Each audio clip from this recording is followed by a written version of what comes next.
फोडाफोडीपर्यंत नाही गाड्या फोडाफोडीचं नाही आहे बघा. जाहीर ते काही करतील. कुठे गाड्या फोडाफोडीचा विषय? आणि गाड्या फोडाफोडीचा विषय कशाला? अहो, विचाराची फोडाफोडी जी करताय तुम्ही ती थांबली पाहिजे पहिल्यांदा. आणि मी काय म्हणतो, हे काल आता आमच्या मग भगिनी आल्या, काही आमचे बांधव आले, युवक आले, त्यांचा दोष देत नाही. अहो, जिथं सुशीलकुमार शिंदे, प्रणितीताई हा बुद्धिभेद करतात, अशा पद्धतीचा गैरसमज पसरवतात आणि त्यांना जोडे मारा आंदोलन झालं, त्यांच्यावरती टीका झाली म्हणून अशा पद्धतीनं या ठिकाणी महिला कार्यकर्ते सोडवतात, त्यांना तिकडे पाठवतात, पोलिसांच्या ताब्यात देतात. हे बरोबर नाही. आमचं म्हणणं तेच आहे. आणि तुम्ही जे मूळ काय आहे की साहेब इकडं ऐका, महत्त्वाचं सांगतो मी, अगदी लॉजिकल आणि प्रॅक्टिकल, की दक्षिणवर त्या काँग्रेसचा दावा हा फोल आहे.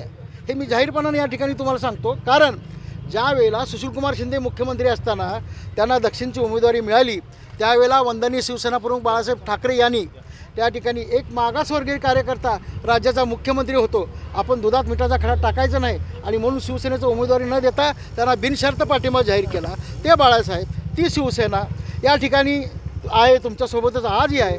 आणि मग तुम्हाला दावा, कुठं दावा आहे तुमचा? तुमचा खासदार किती वेळा निवडून आला? सुशीलकुमार शिंदे किती वेळा पडले सोलापूर लोकसभेला? आपल्या उज्ज्वलाताई किती वेळा पडल्या? आनंदराव देवकते का पडले? आनंदराव देवकतेंनी त्यांच्यासाठी राजीनामा दिला, परंतु ते का पडले मग त्यांच्यानंतर? हे तर मुख्यमंत्री झाले राज्याचे.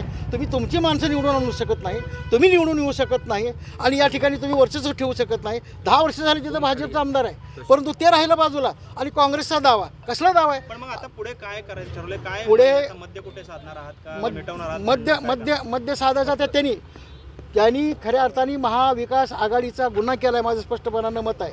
आता महाविकास आघाडीच्या माध्यमातून उद्धव साहेबांकडे काय जे त्यांचं काय माफीपत्र स्पष्टीकरण आहे ते देऊन त्यांनी तो विषय संपवावा. आणि अशा पद्धतीनं कलागती करून त्याच्यात तर आमचा जन्मच गेला आहे, या कलागतीमध्येच आमचा जन्म झाला आहे. आम्ही काय असं घाबरणार नाही, आम्हाला कोणी डरकाळे आमच्यासमोर फोडायचे नाही, आम्ही ओरिजिनल वाघ आहोत. आणि त्याच्यामुळं हे सगळं आम्हाला सांगण्याची गरज नाही.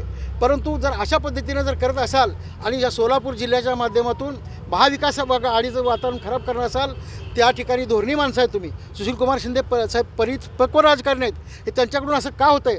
ते पोरीच्या आहारी जातात का पोरगी आणखून कोणाच्या आहारी जाते हे आम्हाला माहीत नाही, परंतु हे काहीतरी घडतं, चुकीचं घडतं आणि बिघडतं.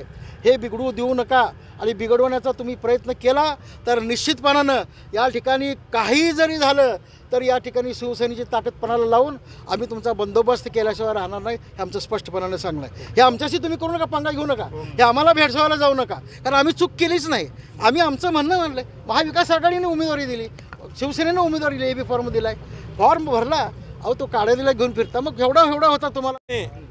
शरद कोळीच्या ऑफिस समोर हे जे काँग्रेसचं एक पदाधिकारी आणि काही भाड्यानं येऊन महिला इथं जे नाटक करण्याचा प्रयत्न केला त्याचा आम्ही पहिल्यांदा जाहीर निषेध करतो.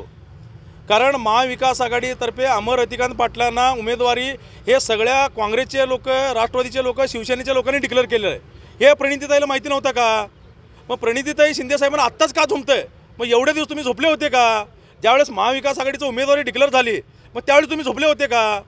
मग त्याच्यानंतर तुम्ही ऐन मतदानाच्या दिवशी काहीतरी स्टंट करायचं, मग काडादीच्या पाठीमागे दाखवायचं. बरं, काडादीवरती एवढं तुमचं प्रेम होता तर महाविकास आघाडीच्याकडनं तुम्ही काँग्रेसच्या परिस्थितीने सांगून जागा सोडून घ्यायला पाहिजे होतं ना.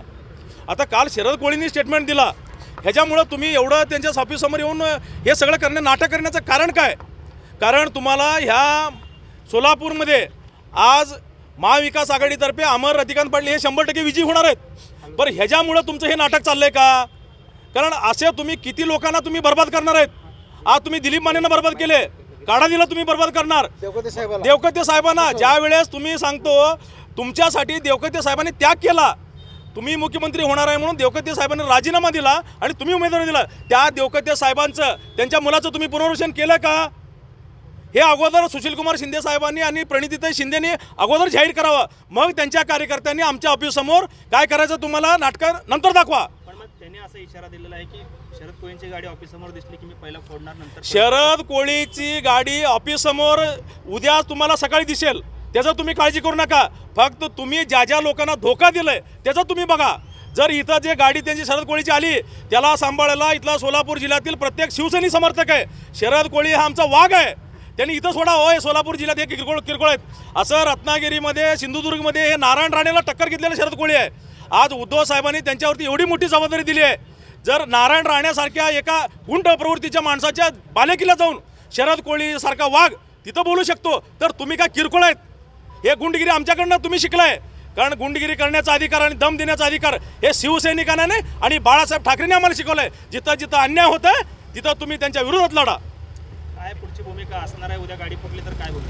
गाडी जर आमची शरद कोळीची फुटली तर काँग्रेसचं प्रणितीताई शिंदेचं आणि सुशीलकुमार शिंदेचं घरसुद्धा आम्ही फोडू.